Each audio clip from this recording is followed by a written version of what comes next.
But before we start, and before I do the good, the bad and the ugly as I would normally do,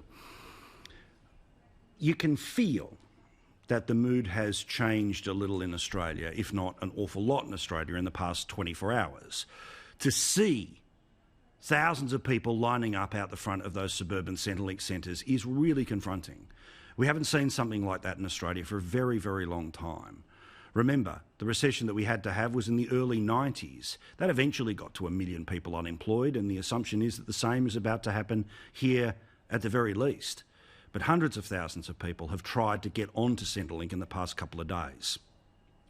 As you know, there are changes about schools, there's doubts about work, there's fear about numbers that are starting to increase.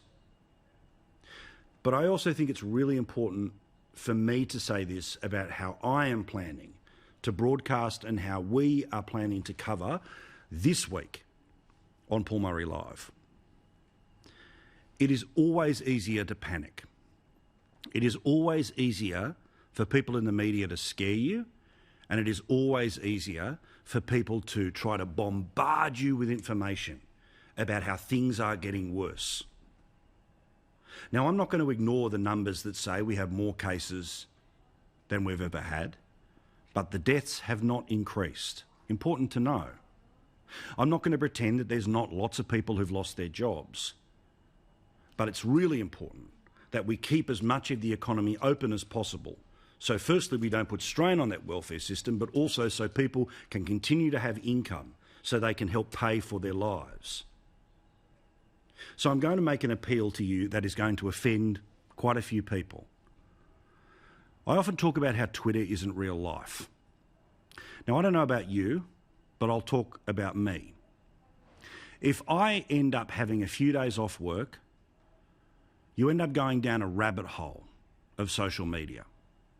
If you're feeling bad about yourself or bad about a situation, going and finding places that'll tell you nothing but negative news, well, it only makes you feel worse. So I ask you and I plead with you, put your phone down. If you are going to be at home because you don't have a job, don't spend that time on Facebook or on Twitter. Don't spend the time going down the rabbit holes of panic.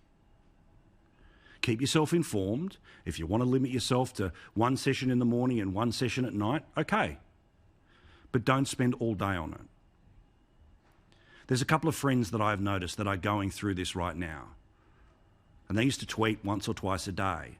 They're now doing it every 20 minutes because there's nothing else to do or they want to add to the conversation. The truth is that you can, in times, add to the panic and the panic will wash off on you. So do me a favour. Put the phone down. It's not going to make you feel better anytime soon.